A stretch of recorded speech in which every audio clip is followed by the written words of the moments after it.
Thank God it's Friday. Welcome to the show. I am Murayo Afolabi Brown. As always, I have the ladies with me. Hello, Nima Akasha Zibiri. I love your Ghanaian print this morning. I think it's really beautiful. Thank you to Figure Stitches. This is the Ghanaian fabric, and we have our own now. It's like really, really like you can feel the quality of it. Don't mind me. I buy every Ankara and call it Ankara, but my sister-in-law, when she wants to make them, sets them apart and makes only the good ones. But this is not the kente. I think this is kente. Right? Oh, this is the kente, and they come different. There's the other color mix. This is another color mix. How are you doing? I'm fine. I'm grateful to God. These networks, they've caused quarrel. So my best friend lives in Bonny Islands. She's a pastor's wife now. And I called her on the big day. I've never forgotten it since we've been friends for 24 years now. But the network did not go and I got busy and I just let it slide. And now, I don't know how to make it up. Apologize publicly. I'm sorry. We are sorry. Mrs. Onwadi. sorry, that's her maiden name. Mrs. Opia. Okay, that's good. Yes. How are you doing, Mariam? I'm fine, thank you. I have something funny to gist you guys. So since this online school started, in the beginning my children were all for it. Eventually my son became distracted. And I was just feeling like this boy does not understand that life is getting tougher. Yes. So me and one of his school teachers hatched a plan. He's going to write exam on Saturday, one of these common entrance exams. And I was thinking that, okay, when he sits down for that exam, he would realize the importance. Serious. It was just the form he saw, he started crying. I'm going to fail! I'm like, good. Because the teacher was like, this particular one is even very hard. So when he goes there, he sees his body is shake. He's not moving secondary school now, but just to let him understand, we're not playing here, you know, times have changed. You're almost 10 right now. So the time for playing is over. As you're approaching that 10-year-old, please. So this boy took that, because they got past questions, he's been studying and everything. I was like, eh? Thank God. I thought I'd lost you. So you're still in there. Thank God. So we have somebody who teaches them. I have got a private tutor again. So they know that, listen, that play has stopped. Yeah. It's time to start getting serious. My people, they play. And I've become a very lazy mother when it comes to my first child. I don't bother. She does everything. She comes, she's always... The small one that I should focus on, just say, Mommy, can't negotiate with me. Can I go? I see you. It's the reason I had to send my son to the boarding, because I realized that he couldn't get any work done at home. Yeah. For the girl, autopilot, she sits down, she knows when to sit, she knows when to work. I don't chase her around. The teachers don't call me that. Yes, but she's a girl now. She's been to school before the COVID-19. But my son, he will be in class, he'll be playing drums, he'll be in class, he'll be whistling, he'll be singing. The teacher will have to call me or send me a message on the show that your son is not in class. And he will, I'll ask my husband, go and check on him. Is he not in class? He's beside me here now. The laptop is on. He's creating games, he's playing, he's not even paying that. You just put the laptop to pretend he's in class. You know, so I said, oh yeah, Oga, pack your load. Any day I call him now, I say, Mommy, I want to come home. I miss sleep. I miss food. I say, stay there. I love boarding house because I had a fantastic experience. When you have a panel beating you back to shape, I'm telling you. You just know, you have the orderliness. Yes, there are things that are scheduled. You have the nap time, you have the washing time, you have laundry. There's so many things you do by yourself. We see them regularly, but he should stay there. That's good. So we're partying tonight, guys. Yes, You're going to tell us. we're ready. We're not telling you where we're going, but we're hanging out tonight. Ladies of your view, just, do some things, hang out, party. How are you laughing? You know, I used to feel like 16 before I joined the show. You people now made me to start feeling like I'm 19. Because everyone is just dry, hanging out. So I'm really excited. I'm not the dry person. Mariah! These are the dry ones. I have coffee all the time. Very bubbly. My own is a separate matter. I just have to be home. Let's go on a break. It's Friday. So much happening. But first, we go through the front pages of the papers. Stay with us. We'll be right back.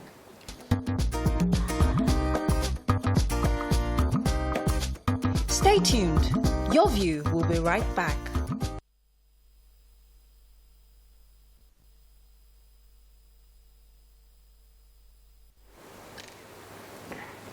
Okay, we're going to start with The Nation. Insecurity IGP accuses state of non-cooperation. Picture here of Air Peace I think they just bought a new umbrella, and it's all over the papers. Okay.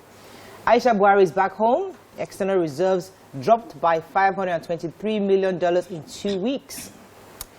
60 billion naira drugs seized in 2 months, says NDLEA boss Marwa. Border closure failed to stop smuggling of arms, Buhari laments. And Masari backs power shift to south in 2023.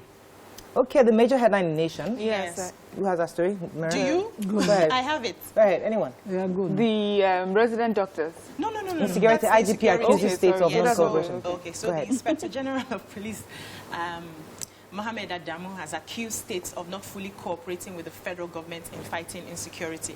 So according to him, he said community participation is very important, and they should find a way to liaise with traditional rulers who actually know their people and know the roots. The security should not be left entirely to the security agents.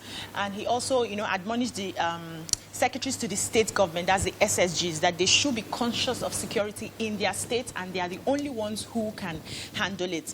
He is also saying that the security, forestry, for instance, is not on the exclusive list.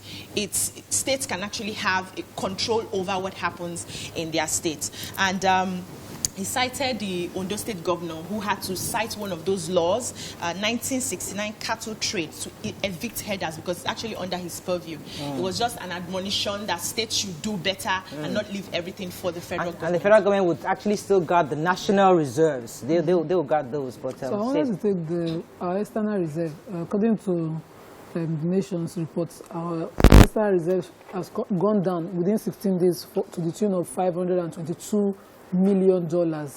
So and this has been consistent since January. We've been just, taking from the external reserve. Since January 25 to March 16, we've taken close to $2 billion from that amount. And the excuse is that the CBN has been, intervening in the forex market to stabilize our naira and all of that. And I hope it makes sense at the end of the day, because we don't budget some amount of money to repair our referendum. Right. Yes. Okay, one more story in NDLEA. Go ahead. So NDLEA is saying that in the last 2 months across Nigeria, it has confiscated illicit drug that would come to the tune of 60 billion naira. And this was also in meetings with what they call walk away from drugs. It was organized by the Ministry of Justice. Anyway, NDLEA is just bringing our attention to how the use of drugs and the abuse of drugs, especially by youth, it's also related to most crimes like armed robbery, kidnapping, banditry, cultism. And he's saying this also affects so many other economic activities. It's saying that the NDLEA is also saying that that is asking for collaboration, with government, also parents. It says when you're giving out your children in marriage, ask for a drug certificate, like to show that you're not using. And I'm also adding that they should also say for schools as well, that students should be checked and tested when in school, about to write exams, when you're about to leave, just so that everybody's aware that this is now a serious fight. Right. So it shows that we're selling, that there's a lot of transaction trafficking even going on across the country, as well as use and abuse. Okay, moving on now to the Punch. Doctors threaten strike, says federal government not paying dead members' insurance. Hijab, Tescom orders 10 short schools teachers to resume. Kwara mother, 4 children burnt to death. Husband hospitalized. Gunmen kill 4 naval men, 3 policemen in Anambra. How Lamidos received 1.35 billion naira kickbacks into personal accounts. Ex-rep leader alleges Makinde's loyalists threatened to kill her. At last, Aisha Buhari returns after 6 months in Dubai. And CBN defends naira with $5.62 billion in 3 months. This area is taking human interest. I wanted to take the hijab. Go ahead. So an update. According to the chairman of TESCOM, that's the Teaching Service Commission in Kwara State, all principals and teachers of the 10 schools church have been summoned to resume. And the reason is not far from the exams are fast approaching. And it's also cautioned stakeholders to maintain status quo while the state government resolve issues. Okay. I've seen that this has been trending. For me, the issue of hijab is about oxygen and power. So I need oxygen to survive, and some people have the power to snuff life out of me. That's basically There are different angles to this story, but let's take the human interest story. That's Kwara mother, 4 children. Yes, okay, so a mother and her 4 children were killed in the house when the candle that they had to resort to, since the area was out of power for over a week, fell, and things in the house caught fire, and before they could be rescued, a child was rescued. Her husband was outside the house, but she and all that 4 children died in that house. You know, Really we've been talking about how candles, but you know, this is what some people still have to resort to. And our fingers not equal, so I just hope that they restore power to that. Their soul rest in peace. Now, Okay. we'll talk about that in the different, but let's take the major headline. Yes, so the the resident doctors, Nigerian Association of Resident Doctors, are threatening to go on another strike starting on the 31st of March. It will be the 3rd strike in 9 months. And their issues are that the federal government has sort of reneged on its promise to pay for insurance for members of the association that have passed while working, you know, at the front line concerning COVID. It mentions that at least 17 of its members have died from COVID. You know, they have so many of them. About 3,824 of our doctors were exposed to COVID. 1,600 were infected. 17 have died. They have had meetings with the federal government where they were promised, where it was actually spoken about the 500 billion, yes, was given towards, you know, this insurance, towards just COVID-19 management. Right. But federal government is saying that most of that money is supposed to go to the rehabilitation of hospitals or health facilities across the country. But they also had promised that they were going to handle this, give them insurance. So what the doctors are saying is that all we have heard is that they will do it. So we have heard from their lips, but we have not signed any papers, nothing. Right. These families are just left without any compensation. The government had come out, and some states' governments, including Lagos, had mentioned that they were doing an insurance package for doctors on the front lines. But we know, apart from what they say, if you have an insurance company and you don't pay what is called premium, you don't get, you know, no paperwork, maybe they're just commitments. Those companies do not owe you anything. We need action. They should put, you know, money where mouth is. Okay, all right, let's go on a quick break. When we come back, we'll continue the paper review. Stay with us, we'll be right back.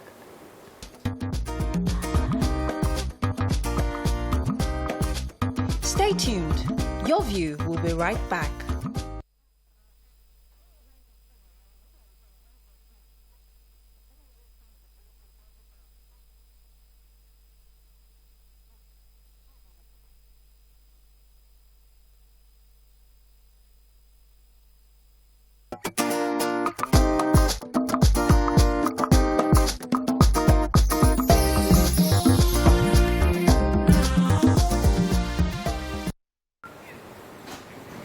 Thanks for staying with us. We're going to start with Vanguard. Banditry, secure your forest. Federal government charges states. School abductions, reps ACF, Ohaneze, MBF, NEF worry over attacks. 4 siblings, mother burned to death in Ilorin Inferno. We talked about that earlier. Gaddafi's guards responsible for insecurity in Sahel, says Buhari. Confusion as tout hijacks the e-call-up system. EU declares COVID-19 AstraZeneca vaccine safe. And it is prohibitive to repair Port Harcourt's refinery for $1.5 billion. I think we took that already. No. So let's talk about COVID-19 for a second, because EU has said that they've carried out the necessary tests, and it doesn't show that the blood clots they had reported was as a result of the vaccine. So they are declaring once and for all that it's safe. So those of us that are registered, I think now I can go and comfortably take it. Go and take it. So many Nigerians actually taking it. Well, yeah, they're taking it, but many were reluctant though, because I still spoke to 2 people. She asked me, have you taken it? I have not taken it. I said, what have you? Have they called you to take? Have you stay at home and they will just... I registered, but I'll go to the center. Okay, when you're ready to take it. When you're ready to take it, yeah, because we've registered. But the Governors Forum, no, the same story. The Governors Forum are also backing the WHO report, taking COVID-19 vaccines, and they are saying that it's actually safe now. just like the EU had mentioned, and they're trying to encourage Kano residents who are refusing to take it, that it's okay, but you just, when you take it, you have to monitor and see if there are any side effects and make that report so that they can take it. My mother asked me yesterday, she was in my house, she said, I'm shaking through. I mean, mommy, she drew, no, let's just wait first. But now with this report, now I'll go and call her and say, okay, mommy, go ahead and take it. Well, that's the conversation I had with my husband. My husband was so eager to take it. I said, bro, just calm down. Let the doves go and Yes. take it. He said, no, this is the best time to take it. He went and he didn't find it. I said, thank you, Jesus. But no, we're going to take it. I saw so many people took it and it's fine. But I wanted to just add to that Kano. They said that they were there for over 10 hours, 2 hours. Only 2 people only 10 people showed up. In the whole state. And one of the problems that they had is that they are unable to access, because of no network, a lot of people did not register and also unable to access data and things like that. But can we talk about e-call-up? Yes, go ahead. Following the shutdown and failure of the e-call-up system, all the trucks in Nigeria invaded the Papa Oshodi Expressway, Ijora Papa Expressway, and if you see, on Monday, it was struggled to get home, but fortunately, I know some corner that I was able to find. I know people. The people did not show up. Everybody stayed their house. But fortunately, Festac to Alakija was not as locked down as it used to be, that we resort to one way. So I had to pass there. And they took over the roads. As of yesterday, the reports were that from Vega, where they sell the cars and all of that, all the way to Jesha was blocked. This morning, they were still there, all the tankers, but they've cleared out a bit. They're not as far as I think they stopped at Second Rainbow. Right. But this system failure is not something we can accommodate. And I'm still calling on government, Lagos State particularly, to look at what is happening at the terminals on Old Ojo Road, what they're causing for us on the express and into Old Ojo Road to Abulosun is unbearable. We need those terminals must operate with sense. They must find one side and give us 2 lanes where cars can go and cars can pass. We can't be sitting in traffic 3 hours for them to be saying, I did a live video there on Tuesday. I was frustrated. I went to Trade Fair now, and there was a place that takes you to Oshodi Expressway, and there's another back road. We mistakenly went to go and take the shoulder road that takes us to Oshodi. When we now saw the trailers and tankers, you had to turn. Let me say, if we lose 1 second here, we are going to be here till tomorrow. That place you're talking about, it's my own entry. Imagine that. For real? So I would have gotten home in an hour or an hour 30 minutes. I would just go and sit down there. You're kidding me. So that's your route. They had to park the bus yesterday and came home on bike. The friend was crying. The man was all dirtied. If you see this place, Mariam, I was like, I felt bad for those in that traffic. Like, so thank God we had the opportunity to really reverse and get into the other way. So you're telling me that you have no choice but to go through that. On my way back, except I want to do a clear one way. Sometimes I have to, and you pay the tax, they'll start, clearing for you. Okay, let's move on to daily gossip before we go now. First Lady, Mrs. Aisha Buhari is back. Welcome back. She has returned back to the country after 6 months of staying in the Middle East. You people are very funny. 6 months. After 6 months, she initially went for her daughter's, one of her daughter's wedding and stayed back there. But we had, I think, Sahara reporters who, mentioned that she had relocated. But thankfully, she's back, though it's not official yet. But eyewitnesses are saying that her office is actually buzzing. That means she's back and she's working. Okay. So welcome back, ma'am. We understand you can stay there. You understand you can stay there for 6 months because the air is fresher, the water is cleaner, there's electricity, there's good health care, there's peace of mind. You understand why you can stay there for 6 months. Both of us that are here, we don't have options. So we understand your 6 months. Moving on to Daily Sun, 6 attack planes coming in July to aid in security fight. Hey, peace, no let us hear word. Another picture, the second out of 13 brand new let me just mention it, E195 E2 aircraft ordered by Air Peace. We have heard all the pages, the front pages. If you have arrived, when you're big, you're big. These are people now. When you're big, you're big. When you're large, you're large. Front page of all the people they don't buy 1 aircraft. Okay, we have heard. When you have money, oh, is it 1? I thought it's one amongst many. This the second out of 13 brand. Oh, maybe everybody 13. They have just arrived. No wonder they are calling out the customs. They're saying that there's been a waiver on importation of aircraft and aircraft import duties, but the custom refused to waive duties for them. Yes. So Onyama, that's Alan Onyama, their chairman, is calling out the Nigerian customs and asking that government should ensure that they do. And he praised the Minister of Aviation that he's been very helpful for the sector. That helped them. Helping them, you know. So I'm happy most of them would have gone under. I just like the guy though. Yeah. I mean, this is what he did for us. He covered our shame. That's South Africa. I like the guy. I like the guy. All right, let's find another story in Sun. Governors back continues to that story. We took that story already. Ohaneze to PDP. No going back on Igbo proceeding presidents. Let's find another story we've not taken. Illegal arms and ammunition influx from Libya, says Buhari. Imo North, confusion as courts give conflicting judgments. And Biafra, wicked blast Dokubo. So, President Buhari had a visit from the outgoing somebody from the United Nations, Mohammed Ibn Chambers, and he was just decrying, you know, the continuous insecurity within the country, saying even though we had shut down the borders since August last year, he wasn't able to curb anything. He didn't control smuggling of weapons and arms into the country, and so the continuous crime rate. He said that, and blamed that on the Gaddafi trained armed men, saying that due to the instability in Libya, they continue to find places to go and settle, and so they continue to migrate this way, and they are supposed to be blamed for the continuous crime. Let me link that to the 6 jets we're expecting in July. So in Jacksonville, Florida right now, we're having about 14 of our guys. No, actually the plane was actually assembled in Jacksonville, Florida, but I think we have about 14 of our pilots already there being trained, and hopefully by mid-July we should get these fighter jets, and they're supposed to be very we got the first 5. We got the first 5. I noticed that there are propellers on the jet, so I was just wondering, maybe someone can help us explain. I thought we have moved from propeller to jets. We're moving small. Okay, so they're called Tucano jets. Tucano, yes, Tucano jets. We'll wait to see when they arrive. Moving on very quickly to Nigerian Tribune, let's find a show we've not taken. As Nigerians sink deeper in global misery index, gunmen kill naval officers, policemen in Anambra. Yeah. Mother 4 kids die in Ilorin Inferno. We talked about that. Let's find another story we haven't taken. FBI lists Nigeria among the top 20 countries that lost $44.2 billion to cyber fraud. So it's not Nigeria that lost $44.2 billion. Actually, our own was $4.2 billion.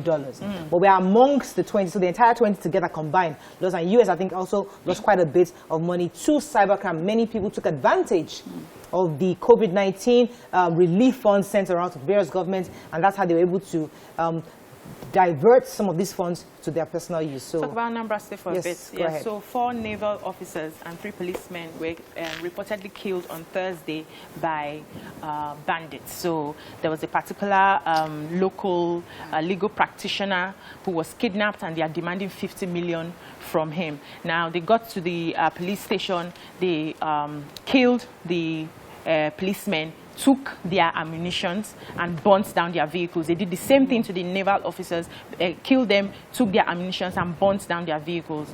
The state police has, that's the state government has, replied saying that they are aware of what has happened, but they are still investigating before they make a proper statement. It's getting very terrible every day. Okay. I think we have this day. Let's find a story not taken this way. I think all the stories. Did you take the article story talking about the refinery? She did. I think Nima took that story. No, I just. You didn't take. I could have sworn you did. Suggested it. Oh, okay. Let me I didn't mention the amount. So, 1.5 billion naira will be used to renovate and repair our refinery in Port Harcourt. Yeah. So, not only article, LCCI, article, and some other stakeholders are crying. If Shell sold their refinery of the same size in the US for $1.2 billion just the other year, last year, why are we revamping our own that is already existing for even higher than that amount of 1.5 billion? But the Joy Youth Forum is saying, I beg, it's a welcome initiative, is long overdue. Okay, and now I'm lost because I particularly just want a refinery, something to make us that is keep functional our food here and refine here. Let me just add but the level of fraud that has happened every time the revamping and renovations of the refineries in Nigeria is something that makes me don't know how. So let me add to that what he's saying concerning that particular. It's not that money shouldn't go in there, but money should be spent wisely. This is a refinery that we've been pumping money. It's losses that we have been accruing from that. Secondly, the government had already said it was concessioning these refineries. So why are we now putting money in that refinery? Which one? This is the same thing that we're talking about, the regulation with petroleum. What are we doing exactly? Are we in it or are we out of it, so that private people can do the business? Final paper, The Guardian, because I see a story here. Banditry may not end soon, says Wike declares. Picture of President Buhari, Dr. Mohammed bin Chamba's outgoing special rep of the United Nations Secretary General for West Africa and Sahel at the State House in Abuja. Let's talk about once again, we're still seeing APC again. That's 5 papers. Hey, what it concern you? Mr. Onyamana, wow, come on, get plenty money like this. What it concern you? Big, Is your money missing? This is the 5th paper. River State FS have gone up really. They've gone up, right? Yes. Can we talk about River State? So. Yes, please, let's talk about River State. So River State Governor Nyesom Wike is blowing hot, saying that so that insecurity in the country is because insecurity in the country may not end anytime soon because the government is politicizing it. That he remembered in 2015 when he had insecurity issues in his state, he went to the federal government to assist him. That all the states now that they are sending special forces to help, they refused to listen to him because they didn't want his state to be governable. But now, what you sow is what you reap. It has come, it is rubbing off on everybody. And the fact that when criminals are when criminals are arrested and locked up, some big boys will go and say, release them, this is our boy, that is what is causing all of these issues. Till everybody becomes sincere to fight this insecurity across board, it will not leave us. Can you tell us if did he lie? Going to release a boy? That is his own voice. I don't know that. Okay, well, he's not saying anything new. We all agree. But you don't have to be petty about it. He was heartbroken. He went to, according to his story, he went to the federal government and they refused to assist him. But he's still petty. He got pain now. He's still petty. He got pain now. Lives are lost recently. Exactly. Children That's why he's giving you ungovernable. If government were that time were sleeping, they have woken up now. They're helping others. You don't have. So he's telling them to stop politicizing it. Which is I agree with him on that. What are you talking That did not help me that time. All of you what you reap, you so. It's so petty. Mention that on Sunday service, not here. Exactly. Listen, let's go on a break. When we come back, we'll continue with the top stories of the day. Stay with us. We'll be right back.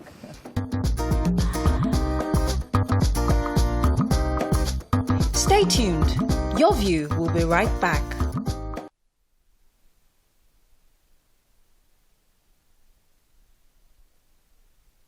In many marriages, the attraction begins to wear off when the woman gets pregnant. That very beautiful, luscious woman suddenly has a big nose. She begins to gain weight. She may never even lose that weight. Her front sides begin to sag, and she just loses her glow. And may never get it back if she doesn't have a supportive husband. Okay, begs the wonder, so is that why you marry in the first place? Never ever get pregnant for a man you are not sure of. You'll regret it for the rest of your life. What are your thoughts on this? So the question is, should every pregnancy lead to marriage? Because I know some people actually that because the girlfriend got pregnant, they felt pressured and forced to get into that marriage. And that marriage, that marriage had issues. All one more thing to that story, which is that it was a couple were looking to divorce, and then the wife got pregnant, and then they changed their mind. Exactly. Thank you very much for bringing that in, because these are the various factors. So, is pregnancy that factor that makes you stay together? Either before you got married, or after you got married, you realized, oh, she got pregnant. Now I'm going to stay in the marriage. Why do we put that kind of weight on childbirth, on pregnancy, and the woman also? Okay, so when the emotions are correct and they're in the right places, we don't have to put marriage before the usual act. So you've gotten the circle reversed. Usually there's marriage and there's pregnancy. So the two of you are in love, you're married, and then you walk through, you're pregnant. So it's a normal circle. The best sad. Now what do you pay for? It's a normal consequence of the events that happen. But now what he's saying is, okay, let's even assume that you're already validly married, but then things are shaking. And all of us have been through our own. I know particularly that each of my pregnancies, except for my first, I made a decision that I was about to leave. For me. So when I read the story, I was wondering, what's this one? I was about to leave before I had my second child. I was saying, I can't take this anymore. It's too much for me. I just have to leave. And then I got pregnant. And my partner stood by me through with my, you know, my weird case of my own kind of life, my pregnancies and my deliveries. And he was there all through. There was a particular time he was trying to get, he went outside Lagos trying to get back to the hospital for me. And he had an accident, tumbled the car, and he still got to the hospital with my soap, my toiletries and everything, because I would not use the toilet for fear of infection. I had a sacrilege. And the hospital, whenever I go, I have to first of all wash before I sit down. If I ever get an infection with a sacrilege on, I might lose my baby. So I was harassing him on the phone. I didn't know he was outside Lagos. He didn't want to say I had to travel. But he knew he can make it to Ibadan and back. And he came that night and he gave me my toiletries and said, I'm just coming in from Ibadan. Well, that was when I looked at his clothes. They were torn. And I was saying to him that, what happened? And he was like, it's just small thing, Jerry, but if I tell you. So after the baby, the naming and everything, we're trying to resolve some of the issues. And he was saying, the accident that if I told you, you would run. You that you want to leave the hospital, you would run. But I really... So this renewed, even if I didn't have certainty about how sure my relationship, what was more, how to prioritize what was important, it showed up what was more important. And, okay, so let me bring it back to our own time, because when young people say you have to be in love, I love the person, you know, it's not about the children, it's about the fact that I just love him, I just love her. And you have all this love thing today, which is part of what our fathers are saying, but it's beyond love. It's beyond love. So when the child comes in, because can we compartmentalize these feelings? Okay, if you love the person, regardless of child or not, I am here. But somehow, when the child now shows up, things change. Either maybe you don't want to stay in that marriage or that union, but once the child shows up, you rethink it. Why do you rethink? Why is it so important? I want us to really thrash and understand these issues from different perspectives. Okay, so for me, I think it depends on the situation. Now, there's different circumstances. There could be a circumstance where you people are not able to work out your differences. It's not just working. You are tired of each other. And then, you know, you hear advice like, get belle, you go hookah. And then you get pregnant and the guy just, the family is giving him pressure. Don't marry her, just marry him now, you don't born. And he decides to get into that relationship. Now, you still have unresolved issues that will come up later, and the child will have to suffer for it. Now, there are some circumstances where the woman wants to land this guy. And she says to herself, how will I get this guy to stay with me? Probably the guy has like 3 different babes and trying to, you know, choose and, you know, and you're not getting the upper hand. You just hear something like, get belle for him, you go hook him. And then you use that pregnancy to hook him, knowing fully well that he loves another person more than you. You will run into issues. Firing you. They fire. Is it love they used to fire? Love and firing are different. They are 2 separate things. They are 2 separate individuals, actually. Hey, so you use that. You use that to hook him. At the end of the day, you know, because a woman who is dating someone who doesn't really love her will know. You know this person does not love you, but you just want to hold him. Thinking that after the baby, when he sees the baby, the love will change. What he can do for you is to love the baby. You are still a problem for him. And then along the line... We been there. You have a saying. I take the kid, I not take the mother. I not take the mother, yes. And some of them these days, they will take the baby, they will send you back to your parents' house. We don't want to marry you and that's it. They will leave you. So I think women, I think as we are raising young girls and talking to people out there to understand that if this guy doesn't want you, you don't need to use pregnancy for him, because the child will suffer the mistrust, the child will suffer the lack of love. And if he's a good man, he can take the child to his parents. If he's not a good man, he will leave you with the child. Okay, I get that. But there are some men who say, out of responsibility to that child, this is my blood, I will marry you. He will not love you. So some men, it's not about that. It's about the fact that you have a child for me. And I would like to take... So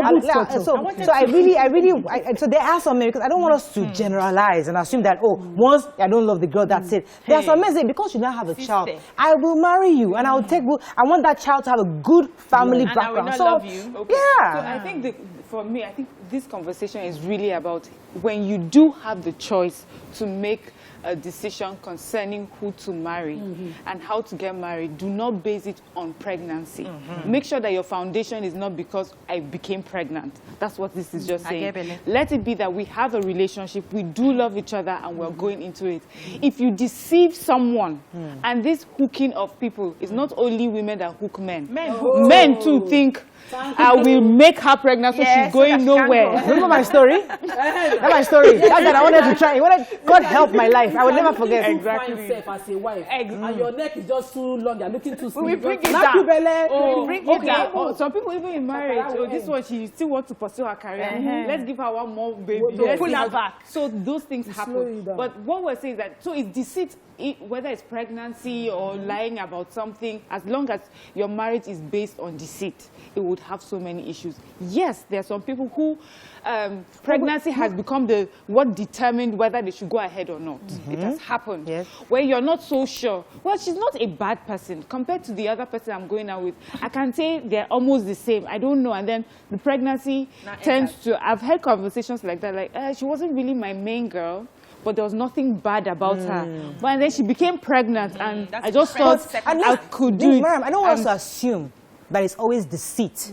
The girl might mistakenly not know that it just happened. Pregnancy just happened. You didn't plan to hook him. The pregnancy just came. The pregnancy just hook him. All joy. So you didn't do it. It wasn't deceit. And you are hoping because you shared something together, you will be able to marry. We can get married. Exactly. But most girls, when you happen to be pregnant like that, and you're not, maybe you just think people are friends, and then you just happen to be pregnant, you gain.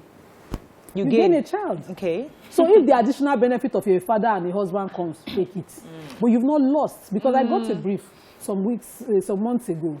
This lady was a business partner with somebody. She just thought, this person is a complete family man.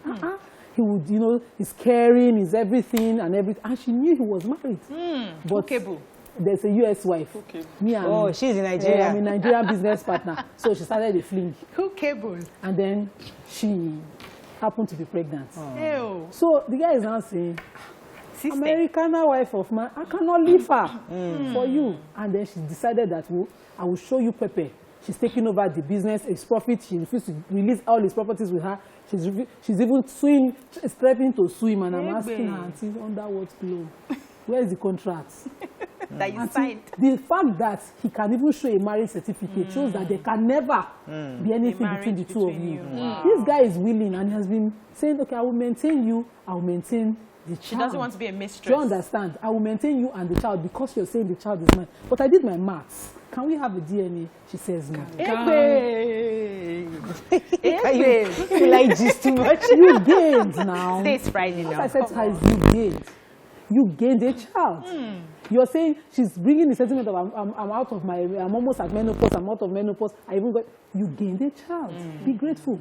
Take your child. And be a mature lady. It has happened, Carry your child. And go. In fact, don't even wait for his name. If he wants to come and give name, good for him. If he doesn't even give him your father's name, the child belongs to the mother's because I think we need to start looking at these things in a very mature way. Because there's always this sentiment of, he's the father of my child. He must be there. He must come and acknowledge. He doesn't have to. I mean, especially because you're not even in the relationship rightfully. Yes. But I want us to go back to what Mariam had said, where you are in a relationship, right? Both of you are married. And you've been married for 6, maybe 10 years, no child, and you are ready you want to divorce your wife because you think that you don't have a problem and she's the one with the problem. And as you are ready to, for the past maybe 3, 4 years, you've not been really emotional, you haven't really had a connection with her. Both of you stop talking and that, you're just living together. And suddenly she gets pregnant. Now, the right thing is, do we break up that marriage on the grounds of, I still don't have a connection with you, or do I retain the marriage because she's not pregnant? That's the conversation I want us to have after this break. Stay with us, we'll be right back.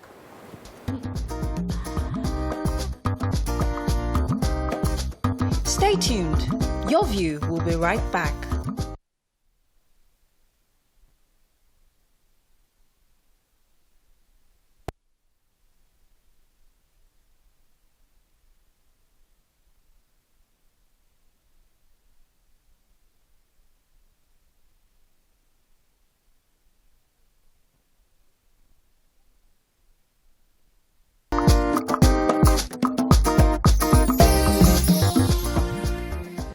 thanks for staying with us. So we're still on this matter. So if a marriage is already falling apart, pregnancy is one of the factors. There are other factors. Maybe both of you are not just getting along and you just feel like we've been here for 10 years and I'm done. And as you're putting together your divorce papers, your wife gets pregnant. Now, should that be a game changer? Or should the husband say, okay, we're still having issues, unresolved issues. I'm still going to go ahead with the divorce, even though you are pregnant. Or many men we see, because of the pregnancy, they endure or accommodate. But is that the right approach in the interest of the child? Or is that child still going to stay up in that toxic relationship when father and mother are still having differences? So I like the way you put toxic.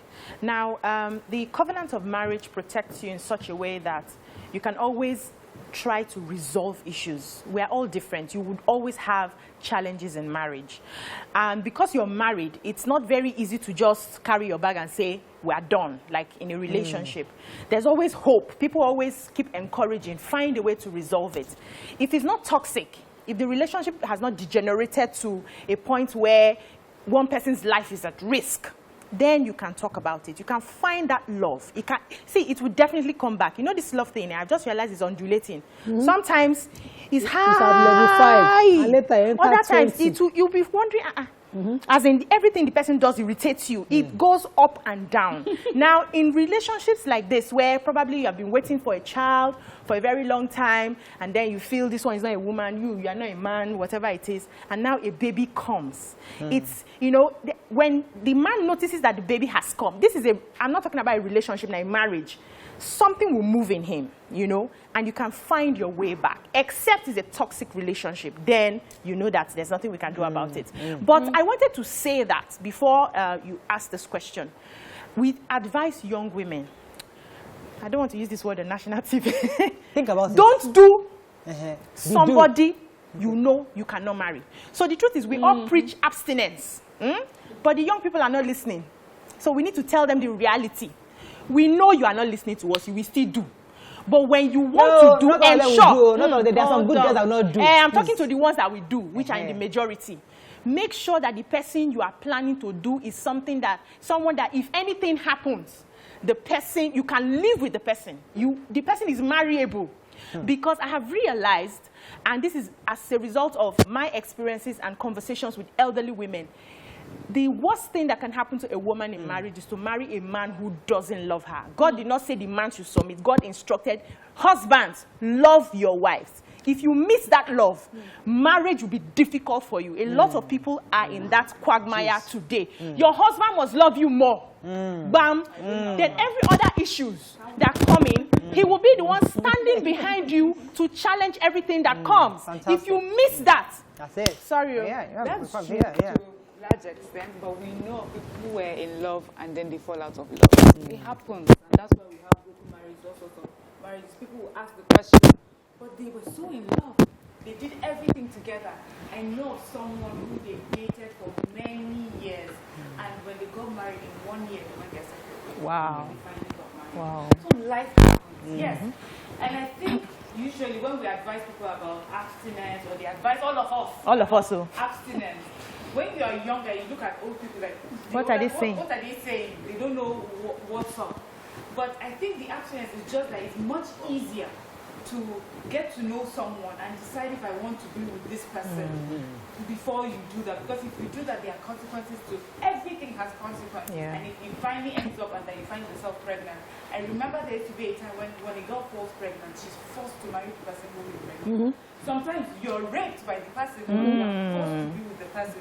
So if you have So we're speaking against that today? Yes, so we're speaking against that today. You know, we don't do that anymore. And so now you are in a time where you can make a choice to be with someone. In your choice, make a calculated decision to finally be with someone in that way that you can be with for life. Okay, so let me be sure that we're on the same page here. So we're saying that in a situation where a girl gets pregnant, for whatever reason, and marriage is not possible for different factors, the society should accept a woman's decision to say, you know what, I'm going to be by myself with my child. Yes, we should. And still accord her the same respect. Yes. It's not, we don't have to force a woman that, because you are now pregnant, just marry.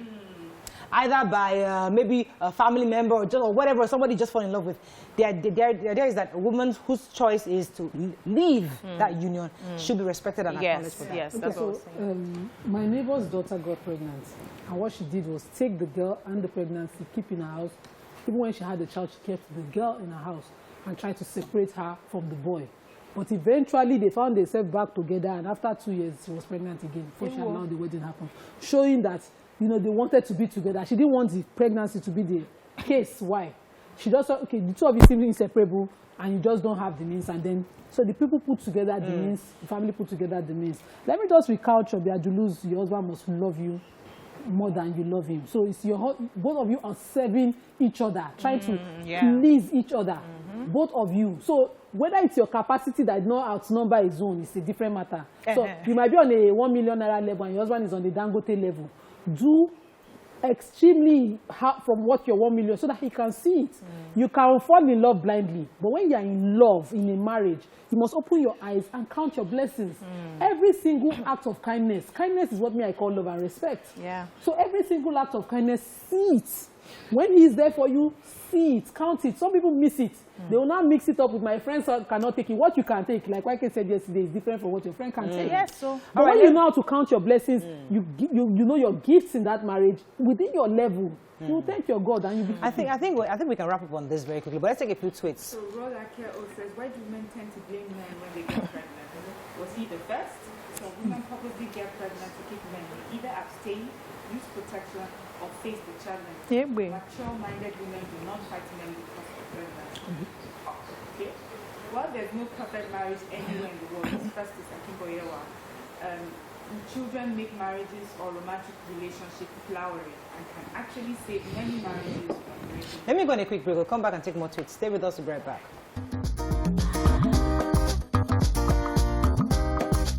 Stay tuned. Thanks for staying with us. We're still talking about issues of pregnancy with or without marriage, and we're going to take a few tweets. Our phone lines are 08127053687. Also call us on 09139076948. Written on the screen now. Please call in. We'd like to hear your views on this. Mariam, I want to take those tweets again because we didn't hear it the last time. Okay, let me come to Nima. Okay, Mr. PJ Comedian says, pregnancy is not a guarantee to a successful marriage. There are many marriages that are successful today and they adopted children. And many started with, I missed my period, but today it don't scatter. Couples need the right mindset, pregnancy or not. Prince says, my thought is on this issue is 50-50. It's either you love the lady averagely before pregnancy comes up and later start loving her more after having kids. Yes. Bilkis Morenike says the institution of marriage has different meanings to each. Sometimes some just want the errors and nothing more. And when that gasses out, they move on to the next available body that can satisfy them. That man should speak for himself. He sounds like a potential cheat. Rosie says, Omo man, where are we heading to in this part of the world? First of all, what's the definition of marriage? I mean, what's the essence of getting pregnant for a man who foolishly thinks it's a threat to marriage? Some people say the entire essence of marriage is having children. Companionship. It's not companionship. It's weird. Modern times I say it's companionship. But growing up is just having children. Yeah. So once there are children involved, you're married. That's what you. A responsible woman. My father says a responsible man is a man who have responsibilities. To pay for. So this mystery is saying that let me talk about baby after marriage angle. To be honest, it took a deliberate, conscious mindset to love my wife after 2 kids. Wow. Saggy boobs, fat and all. It's hard. Most men can't attest to this. Let's talk about that. This is a serious matter. Okay, so when somebody starts accusing a woman of saggy boobs, flaps all over the place, big tummy, big thighs, big nose during pregnancy, and all that. What's a sister? So when men start saying that, I think to myself, okay, what exactly were you thinking? She's about to carry a child. No, but say it. You're a selfish man. You use the camel. You don't want to feed the camel or take it as it is. Hey. 2 kids. So salary. You don't want to say, you want the body to be like that. They will not tell you that there are other people who've had 5 kids, and they're back to... It's Gino. With their so, exactly. So I'm not a YK. So, because there are those kind of women who have 5... I mean, I know somebody who has 7 children. You see her, you're not even one pin dropped out of her. Those ones that look like... That is her gene. They look like a... in their family, they don't really have... But you see, a man will see that kind of person, say, can't you be like Auntie XYZ? Can't you be like... Maria Auntie XYZ, because please. you're naturally voluptuous, you're thicker than the average, and there's pressure on you by society that can't you slim down? Yes, are you the only one that have children? Those kind of things happen. But you know what happened to most women? I'll come to you, Nima. Let me take Miriam's thoughts on this, because a man is telling us now, this is a reason for this is a factor to determine, to decide if he wants to divorce the struggle to love the wife. So you see this conversation, right? Usually when any man dares to say it, people jump on them. And it's good that they say it, so that when they say it, then we can educate each other. So first of all, there needs to be a pre-wedding counseling. It has to be mandatory.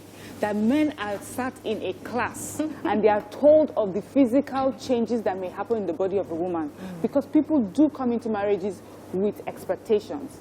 And they feel that when you're done having your babies, you look like J-Lo or Beyonce on TV. Mariam, you look beautiful. Look at you. You dropped 2 children. You are not a very good example for this conversation. Anyway, thank you. So first, Beyonce, J-Lo, they have a nutritionist that cooks exactly what they are meant to eat. They have someone that follows them to make sure that if J-Lo eyes sweets, they'll take it out of her hand. Then they have personal trainers that work their body.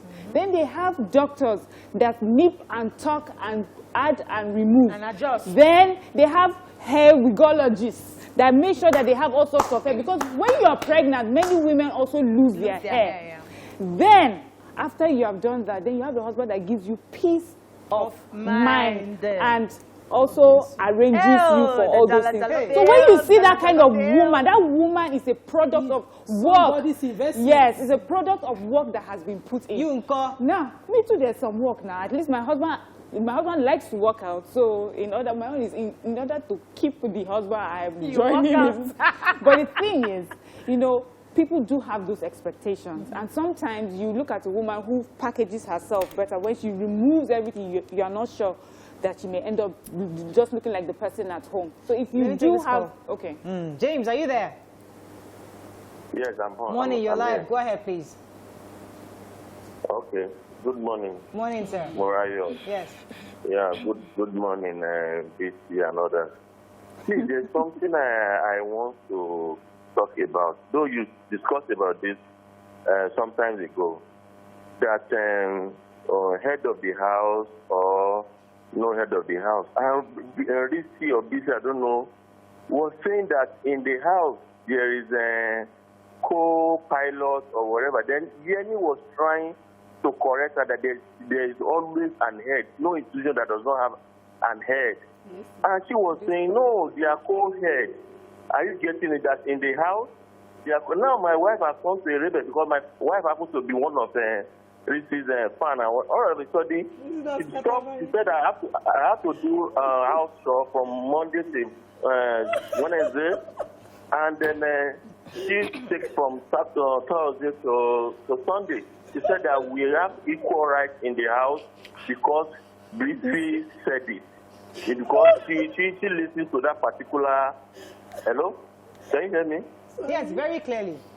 Yeah, she listened to that particular discussion that day, and now she has gone to rebel in the house because you said we have equal rights at home.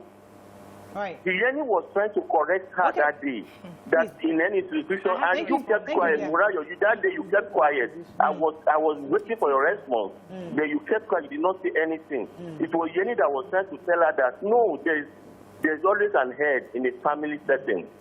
Thank you very much, James. Let me put it in I didn't hear everything he said. Yesterday, BC took a stand, and the wife is a fan of BC's. Okay. So she got, vocal and insisted on certain rights at home based on, BC's stand. So he's calling up BC now saying, she mentioned that both of their co-pilots in the house and a pilot, and that now, because of that, his wife is more empowered than vocal, and she's insisting that he also does chores. Okay, all right, point taken. May I respond? Yes. So I think maybe I should start speaking vernacular so that people would understand me properly. When I talk about marriage, I always talk about marriage in partnership. You are supposed to be a partner. So it's not a lord, and I always mention this, it's not a master-servant relationship, and I stand by what I say. It's a partnership. Of course, you mentioned co-pilot yourself. That means there's a pilot. The pilot listens to the co-pilot and they work together. Can two work together except they agree? I always mention this on the show. So if you now think that I mean the woman should now supersede or overpower you and have more authority than that, that means you're not listening to me. Marriage is a partnership. You have your pilot, you have your co-pilot, and you can work together. Okay. You have to respect your co-pilot. You have to listen to the views of your co-pilot, and you can work together. Yeah. So if you mistake what I say and think I'm saying your wife should not listen to you, I always mention that I am submissive to my husband. I listen to my husband. Yeah, I have a family system where my husband loves and respects me. So I can't come here and tell you not to listen to your husband. Right. So I think we need to listen properly and ask her what exactly she heard and talk to her about it. It has nothing to do with it. Let's move on. Thank you for addressing that. Let's move on right now. But still on this, but as we're wrapping up, I want to take a few tweets. I hadn't given my opinion on what we talked about.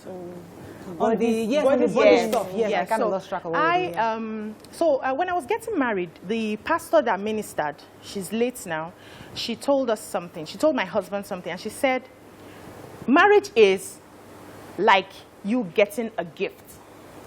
You do not know what is going to be inside that gift. Whatever you receive, you will take it. You will nurture it. You will manage it. You will find a way to live with it. That's marriage. You do not know the packaging. You can't say what the future holds when you decide to choose this person. So when you get there, whatever is revealing, marriage is like onions as well. As you're opening this layer, every year there's a different thing that's coming up. Now, when you get married and your wife gets pregnant, her body changes. She puts to bed, her body further changes. And you are focusing on the beauty that you think you have lost. What about what she has lost? She is the one that has carried that baby. She may never get her life, her circle, everything is scattered for a very long time. I know how long it took me to come back to where I am today after giving birth. And I think it's unfair for a man to say, sister, is now, he's no longer loyal. He's no longer proud, he's now loyal. You're not having stretch marks and all of that. Yes, now. So, but we forget that even the men have their own problems.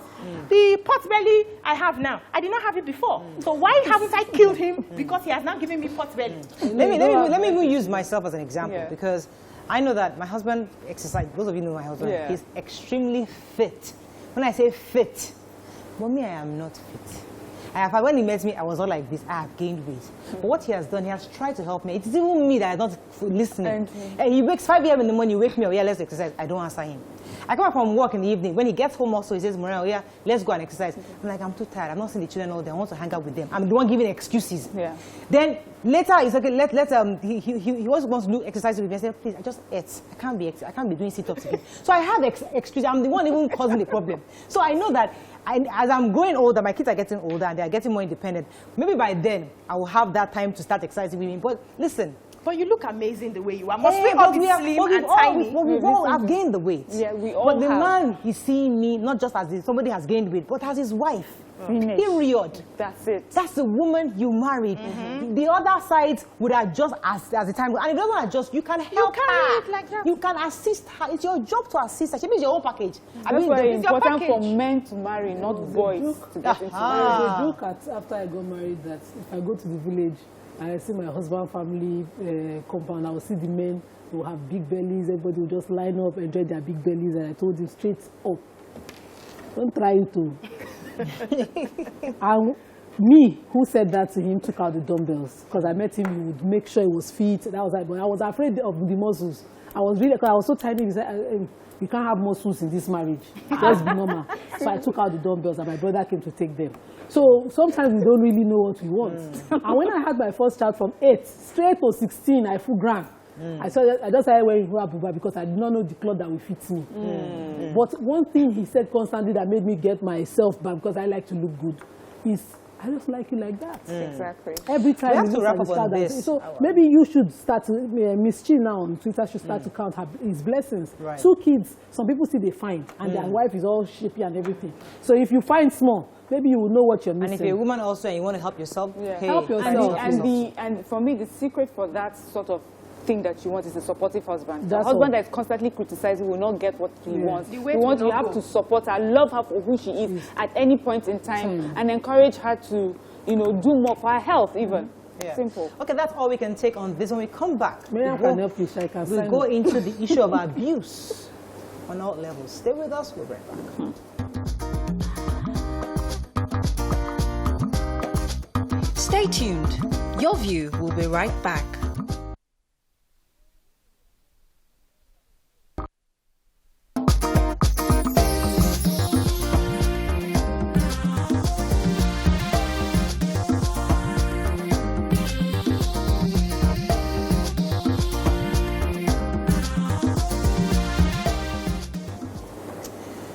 Thanks for staying with us. So, a story broke about Chief Femi Fani-Kayode in the, I think it was by Punch Reports. An allegation made by his nanny and I think chef about an abuse. And there's physical abuse, emotional abuse, and all sorts of action of assault happening in the house. Now, we're not going to focus on this issue because it's still an allegation. And I think Punch Papers tried to reach Chief Femi Fani-Kayode, and he has said that these are just being cooked up by his former wife, Precious. So we're going to park it for now. We'll wait until more reports come out. But what we're extracting from this experience is what we've heard before about abuse of office or of position. So you see somebody who is a chief, who is an oba, who is a businessman, who is a rich man, using his position, his clout, to discriminate and to assault maybe younger or not just younger, people in the lower class, in maybe his staff members, his nannies, his drivers, his assistants, or workers in their own businesses. And this has happened for many, many years, where maybe you're a lowly person and you're working for a very rich man and something happens in your house. And before you say Jack Robinson, without even giving you the opportunity to defend yourself, they cargo you to the police station, torture you, batter you. Eventually, they now find out that you're not the one that caused the problem, and then you are released, no compensation. These things have happened all the time. But in the days of social media, people are now recording these experiences. They're now sharing it on social media, explaining their own, what happened, their own side of the story, and we're seeing people for who they really are. So my question, therefore, is, how do we begin to curtail this menace by the rich and wealthy and powerful against those who are lowly, who are not as who are in the lower cadre, lower socioeconomic status of people? How do we people begin to teach respect for people regardless of where you are in society? Nima, go ahead, please. Okay, so just as we know that there are abuses of power, when power corrupts absolutely. People who are in power, and in Africa, because we have this custom of, the king can do no wrong. So when you're in the class of the king, you keep name dropping. Do you know who I am? Have you sat with the president? Someone once said to me, if you know the places I've been, you can never be there. And I'm like, excuse me, I just interviewed the first lady of the country. Where have you been? So these things happen. It's sort of a language, but there's also the possibility of your worker, because we live in a very political society, be used against you. So somebody knows a bit of this or that about you and say, okay, come, just accuse him, I'll pay you off. So we have both sides. But in this case, because you mentioned the name, too many coincidences to make it less possible. Recently, the wife, the estranged wife of the man in question, released her own side of the story. And as she was talking till the time she released it, her kids are not with her. And she has to go on her status or, a blog to release a status and be asking for a child less than 5 to be given to the mother. Who does that? If she says she's been abused in her marriage and she leaves her marriage, she should have access to those child, because just as they need the father, they need the mother. It is an old custom of big man that if you say, if you are leaving me, you will never see these children again. Those are the old rubbishes that should not continue. When a woman leaves a man, yes, she can either take her children if they are underage, and in this question they need their mother for maintenance more than they need their father. But in a situation of infidelity, I mean, they always there's they need accusation. if you like, catch the man on your breastfeeding wife. Exactly. The child has to be breastfed. Yes. Exactly. So leave that rubbish sentiment where you bring it and say, you're punishing the child. You cannot punish the woman. The punishment you give the woman is only emotional. She's sitting at the door, and the court will recognize her.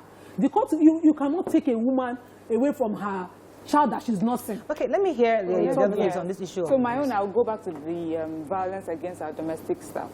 And in this particular story, although we're talking of someone who has political clout, but this is a story that affects everybody in Nigeria to the lowest level. As long as you think you're a little above someone and someone comes to work with you, we have heard these stories many times, too numerous to count. Videos almost every other month of employers maltreating young children that have come to stay with them. So it has almost become, sometimes I wonder if it's a culture thing, and it's not just in one part of Nigeria, almost everywhere there's one story of a woman who take hot iron and put on a child, pour hot water on a child, put a child's hands into oil because she stole. So we tend to address everything with violence. The moment we think, if we're older than you, then we can tell you off in any way, in the most disrespectful way. So there has to be a change in mindset and culture. There's some things that we just would not accept. And for me, it has to also start from immediately no longer accepting or employing children as your employees. First of all, that's just illegal. Right. There's no matter of conversation of you're helping anybody. If you're helping anyone, send them to school, send them to go and learn a trade. And then there has to be regular, normal respect. If you respect someone just normally and speak to them respectfully, it's hard for you to move from there to stripping them naked and slapping them. There's something I always say to my workers where when I feel that you're being disrespectful, I'll say, auntie, uncle, you are not a slave here. You worked here, you interviewed for this job, and I pay you. The moment you start to feel that you cannot work any more here, just say, madam, I'm sorry. It's either I'm leaving right away or I'm giving you a 2-week notice, I'm leaving. This does not work for me anymore. That is the sort of relationships everybody should be respected. The fact that you're a housekeeper, the fact that you're a chef or a nanny, does not in any way make you less than anybody. There's dignity in labor. It's better to be a chef, a nanny, a motorcycle rider than be a thief. Yeah. And for me, that person has more dignity than the politician who has all the money and is going about slapping people and being disrespectful. Yeah. let me come to you, BC, on this matter. Yeah, because so I think what has happened over time is that because in our minds we feel separated from each other, so I do not see you as a part of me. I do not see you as we are one. And because of that, when other people come into your abode, you treat them because you feel you're superior to them. You are the one that's employing them. You're the one who's paying them. So because I can pay you, I'm superior, and you treat them as inferior human beings. And one of the reasons we still have issues like this, and it has been enabled because our society actually lacks a system. There is no system that would enable perpetrators of such acts be properly punished in such a way that other people will say, I can't treat somebody less than I treat my own children or than I treat myself. We have cases where you take such to the police and then the owner of the house comes and pays a bribe or something and they are released, or they're not even arrested. They come and tell them we want to see you and all of that. So it gives those people who treat other people that way, it gives them the mindset that I can do anything with you and nothing will happen. Nobody can hold me accountable. So I think as a society, it's time for us to begin to make noise about this. Right. It's time for us to begin to pay attention to our neighbors. The time for minding your business has passed. If you notice that in a house, a worker is being treated, maltreated, use a hot iron and whatever it is your responsibility as a good human being to go and report that case. Do not be scared that they will not put eyes into your compound and all of that. You know, I remember this conversation I had with the CEO CEO of TVC. He's Irish, so he came to Nigeria when he was newly brought in to come as a CEO at the time. And I think after a few months or maybe a year or so, I had a conversation one-on-one with him. And I said, what are those things you've noticed about in Nigeria? What's that thing you observed, the negative things you observed in Nigeria? And he said two things. He said he realized that we're very sexist. And secondly, we lack respect for each other. And that thing, respect for him, was like the foundation of almost everything. Because I don't respect you, because you are a girl, you're a woman, or you are Christian, or you are Muslim, or you are from the north, or you are from the south. Yeah. We don't respect people. We define people, we put them in boxes. And that has been like the foundation of how we treat each other. So you are poor, or you are rich, or you are this and that, and we treat based on those. You live on the island. So for a foreigner to see us and can automatically notice how we are in that regard. So it's how we're bringing up this conversation for people in various boxes to know that, listen, all eyes are on all of us. This is social media age. The day you can slap your house girl like this, you slap your house girl like this and think nobody's knowing, you will find out. Even after their videos are circulated. So we need, what we need, the motivational speakers who talk of lion and sheep clout. So you're a sheep and work with lion, you become lion automatically. Meaning that you try to find people of a certain circle. I call it psychophancy. So maybe because I have rich friends now, I want to belong in the circle of the rich. I will do everything. I'll be prim, proper. I'll just, be unnecessarily not my real self. Then when I'm with certain people that I believe are below me, I'll start to act, like I'm doing them a favor to even sit with them. And we have that, it's everywhere here. I see small people that I knew from the beginning start to tell me how they need to be in a lion's head. Before you know, you don't make mistake. People are people and they will remain people. Some people are at their major jobs. So a housekeeper is a job, just like Miriam mentioned. You interview, you get the job. So the person that employs you mustn't see you as somebody below, but somebody that is giving service. Simple. And that's what our labor laws say. There's dignity in labor. So that person that is and I used to usually use my grandmother's quote every time. If you think that you're feeding this person, you're doing this person a favor, what about that service that you cannot do without that person gives you every single day? You walk into a place, you meet that person renders you a service. You are leaving your house, you leave your child with that nanny. And you cannot even say a kind word to that nanny. Every time you want to talk to them, you there, and you talk down in front of your child to a human being, a complete human being.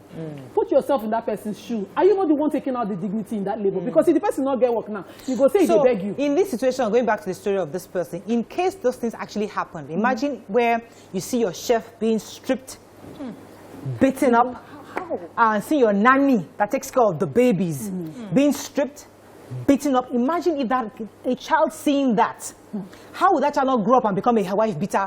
Or a bully? Twice as hard. Twice more. That's how you replicate these practices across the mere generations. fact that you will not even give fair hearing. So maybe something happened at home. Yes, your maid or your nanny, or maybe the gate man or somebody is the closest suspect to what happened.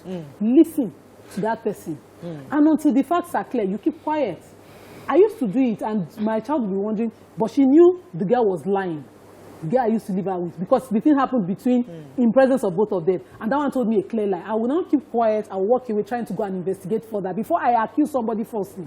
And my daughter will be like, so she doesn't say lying. And one day I caught her, I said, but Auntie Dagbada used to get away with the same thing. That was when I thought, at every time when I felt this was the highest suspect, I should have dealt with it. But if you did not have a CCTV and you have something to help you, you will take time to investigate it. So let me take this call, then I'll come to you, Miriam. Shasson, are you there? Yes, I'm here. You're live. Go ahead, please. Yeah, sometimes ago. So I'm a first-time caller. Welcome to the show. Yeah, sometimes ago, this Fanny Coyote, sorry to mention his name, there was a time he spoke to a journalist. I think 1 year or 2 years ago, he spoke to a journalist so rudely. If you could remember, I think around Port Harcourt or somewhere like that. And it will not be a surprise if we hear something like this, that he does something like this at home. And again, when you even look at him, he looks so arrogant. He looks so full of himself. He's not God. And he's not the one that created that particular lady. We believe it's still an allegation. We will be following, we will be listening to you. We want to know the end of the story. Thank you very much. Thank you very much. Yes, Mariam. Yeah, so just quite recently, I got this domestic staff, and the other day we were talking, and she was saying that she's never worked with anyone like me before. And she was saying, oh, you say thank you, you say please, you say... And for me, it was sad, because for her, she's saying that basic respect she's never got. She says, Madam, this is not my first job anywhere. I've worked for many years. I'm not a young person, and I've never seen it like that. I'm like, you have worked so many years, and you have never received basic respect from the people that you work with. Here, I like when you said that a child watching a parent, and that's what the child will become, or worse. And I would like for us to address that as a culture. It's a bad culture. We need to find a way to stop that. It does not make you, and there's another flip side to that, where when you are the person who shows respect, you are also disrespected by those who feel that this person is not man enough. This person is not strong enough. That's why that person is kind, because you're not speaking in such a way that they are used to. You're not insulting. You're not aggressive. That means you're more masculine. You're more. You should be respected better. People do not appreciate kindness because they haven't been brought up that way. We need to do better one-on-one towards each other with our children. Most of the time we think it's what we read to our children or tell our children that they do. It's what they see us do. They imitate us. They mirror us. Let me take as this a culture we need to change that. Let me take this call from Mike. Mike, are you there? Hello? Yes, you're I'm live. on the line. You're live. Go ahead, please. Hello? Okay. Yes, my name is We're having trouble. Hello? Sorry, we couldn't take that call. All right, so there's another part. I mean, I don't want us to all be self-righteous here, because the truth is that you use the word culture. It has almost become a culture. Even where in offices something happened, somebody steals something, and the first thing we do is call the police arrest the person, and they torture the person and beat the person up to the point later then we find out, oh, it wasn't that person that stole this thing. These things happen. So it's not as if it's these bad people that do it. It's almost like everybody. We are all in this together. And the reason we're having this conversation is that it's a natural practice in the past. But we must begin to talk to ourselves that, listen, everybody deserves that fair hearing. Everybody, even the police, need to know how to treat suspects. Good. You don't just take somebody because one big man said he stole my money and then beat the life out of him until you get a confession. Beat you into confession. Yeah. So there are different ways and approaches of doing this thing. So there are various layers, and we shouldn't just assume. We shouldn't assume that it's just only big men or certain kinds of people. It's everybody. If your money is missing, you find it. You don't torture to get it. So you report it to the police, and then they pick whoever they suspect. They investigate them. They can go to their accounts to see or watch them, undercover, and see what they've been spending on, and see the kind of life they live within a few. Abroad, they will take forever in one movie. It will not be like 4 years. Now, that person was one among the team that broke the bank. They've noticed that the person has been, unexplained well. They have social security now. We can't. They train people. Hey, don't let big man money lost here. If a big man money lost here, they will find it. They will find out. They will find it. Let me take that. Dig it out like I'll come to that. Hassan is calling from Lekki. Hassan, are you there? Good morning. Good morning. Good morning. And the members of the panel, good morning. Please, Obiajulu, you see that man that called? He called because the discussion over there is really causing serious problem in his household. You understand? The wife is taking after that, and she's now doling out rules and control to him. Let us understand that one. That's number one. Number two, about this guy, Fani Karodi. You see, Fani Karodi, everybody knows him. They know him to be a lousy person. They know him to be, I don't want to call the other names. But what is very clear, it takes two to tango. When we are busy accusing somebody based on his antecedents, we should also look at these domestic staffs also. Many of them are funny. Very, very funny. It is when you respect them. And when you are talking about this, is much more common with women, the educated women. Even in corporate world, all those junior staffs, you see senior staffs, female senior staff, using them like their domestic staff during weekends to carry back for them in the market. Go to Balogun, go to Sajosho. Most of the people that are supposed to be in their homes enjoying their weekend. Oh, we lost that. Okay. Yes. You say something? Yeah, so I just think that, okay, let's even take, for instance, the senator at the time beat up somebody. He's still a 7th senator. The one that is still at the supermarket? Yes. Okay. And, you know, these are some of the things that people will see and feel, well, I can do it and get anyhow and get away with it. Nothing is going to happen.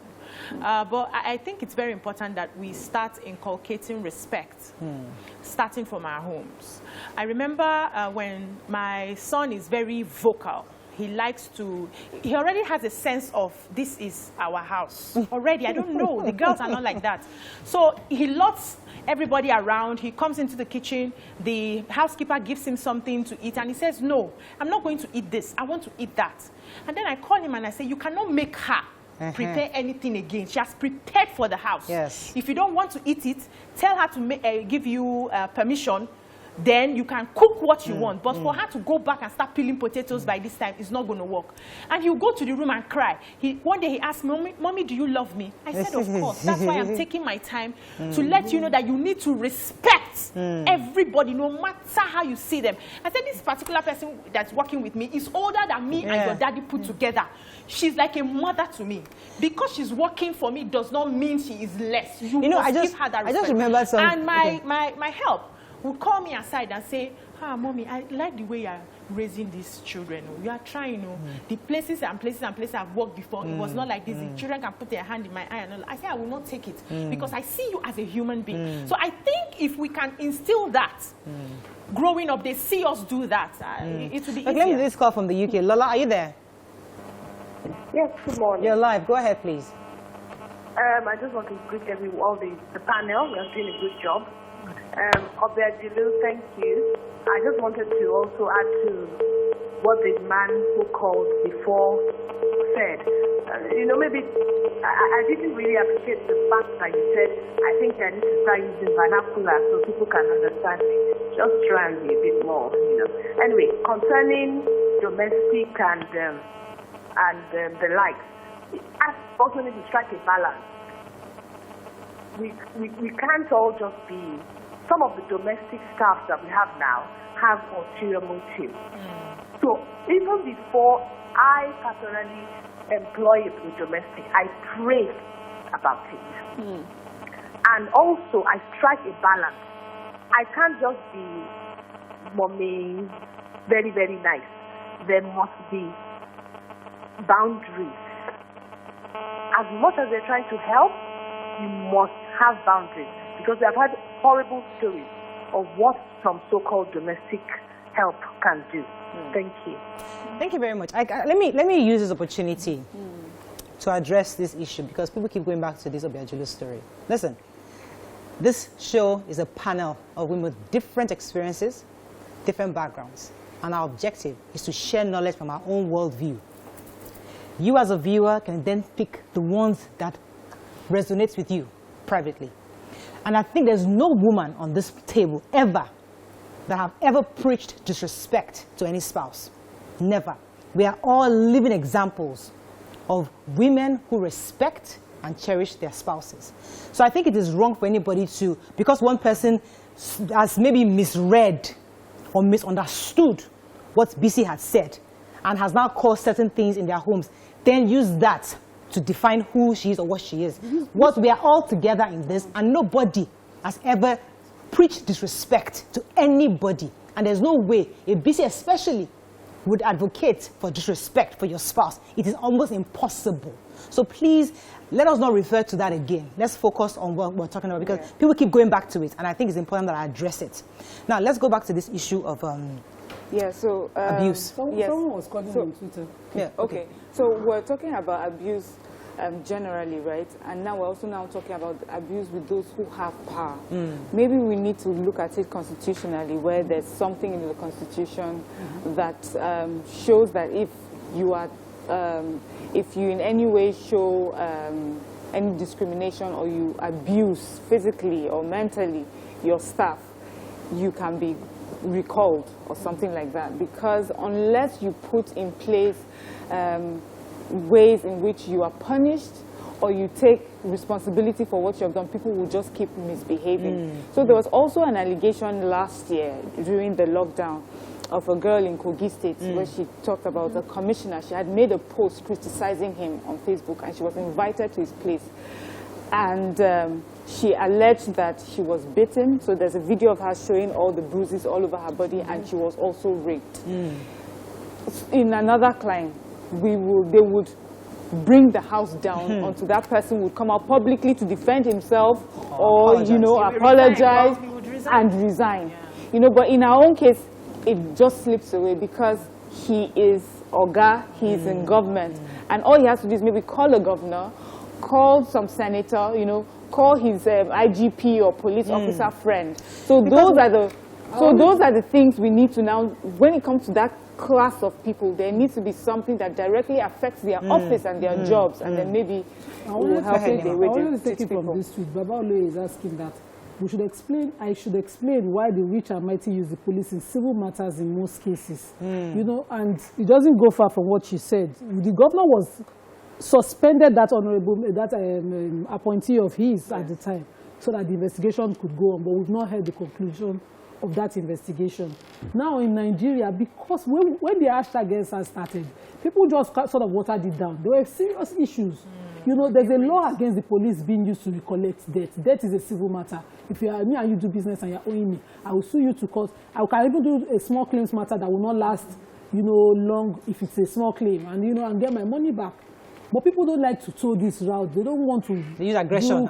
So you say, go to police and say, this person, you know, if it's not conversion, it doesn't concern the police. If I did not do business with you and you converted my money to your personal use, there's something that, if you are owing me and you have agreed that you are owing me, I will go to court and recover my money.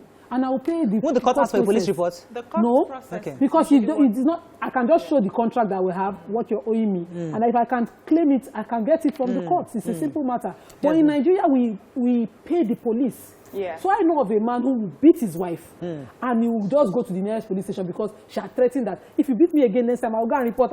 And he will beat her. Before she gets there, he will go there. First. He will pay the DPO. Let me take this call from Samuel. Samuel's been waiting for a while. Are you there? So when she comes, Samuel is there. Okay, we lost the call. Go ahead. When she comes to the police station, the DPO just says, assigns an officer to her. She will write a statement as if she has reported it. She will go on feeling empowered, and nothing will happen. So if she follows it up, you say, Madam, you see that matter, you wrote it. Say, we have invited your husband. It's a husband and wife matter. You will settle at home. Imagine that. It is because we've underfunded our police to the point they've lost dignity in their jobs.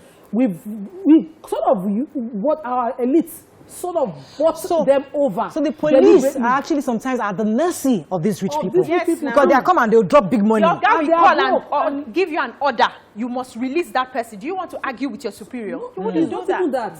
Sometimes it's their guys that call, but the guy himself cannot afford his rent. The police were supposed to be people whose housing was taken care of, but what is the state of our barracks? So I cannot be owing rent, my children are owing school fees, and I'm in service and somebody is dangling carrots. So you can understand what their situation is like. And okay, we have to wrap up very soon on this matter. May I even suggest that we update our court system? So it takes a lot of process. If there's a way they can have a lot of mobile courts that will handle issues of this small, you owe me, you do this, domestic abuse, that doesn't take, the big courts, you spread the case, before you know so the families go back and forth. What I call small claims, in Lagos now, magistrates courts that, are faster, can hear claims of over 10 million.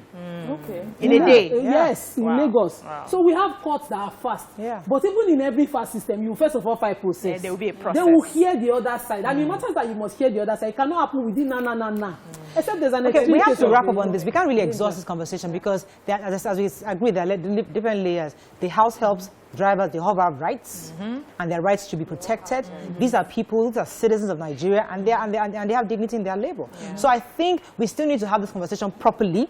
with experts who can then remind our citizens of how the kind of rights you have. In our laws. The entire chapter 4 of our Constitution expounds these rights. Dignity to the person, right to freedom of speech and all the rights that you need to function as a human being. Is enshrined but they are not enforcing it. Nima, if you want to enforce, I will say my own. Nima, at least abroad, you can go to the office of the public defender. Here, represent yourself. But the erotic there are so many people. To go to the police, you must pay. You buy biro. You don't pay at the office of the public defender here. You will not pay, but there's so much there. The backlog. You'll be patient. People are You'll be patient and you not go back to the house of your abuser. The victim would go first to the police, and then when the perpetrator comes and that perpetrator has more money, yes, it takes over the That's it. No, it happens. There's a law in Lagos, I think it was 2007, that empowers the person under abuse to immediately approach the court and get their cases heard on time. So if you cannot file process, once the registrar says, okay, you can see the magistrate, you can actually get your case heard on time and you'll be protected. Okay, so we have a few tweets. I want to pay secretary. Let's take a picture. I have to run off. Yeah, so Abimbola Ashadi says, anyone who treats another with disrespect is someone who has issues with low self-esteem, self-worth, esteem, and appraisal. Their living is attached to a rough past they never got past. They need counseling and help. It is not about wealth status, it's about mental and personal status. And then PJ Comedian says, there are many bosses who maltreat their domestic staff. I think there should be organizations who should represent these domestic workers. Most times they're always on their own with no support from anywhere. It is either they take their abuse or go jobless. Dide Badge says, anyone who maltreats a domestic should be arrested. They make them go through emotional and psychological trauma. Neighbors of those who maltreat domestic staff should alert the police anytime domestic staff is being treated unjustly. Okay, that's all we can take on the show. I hope you enjoyed the show just as much as we did. Have a great weekend. We'll see you Monday. Bye for now.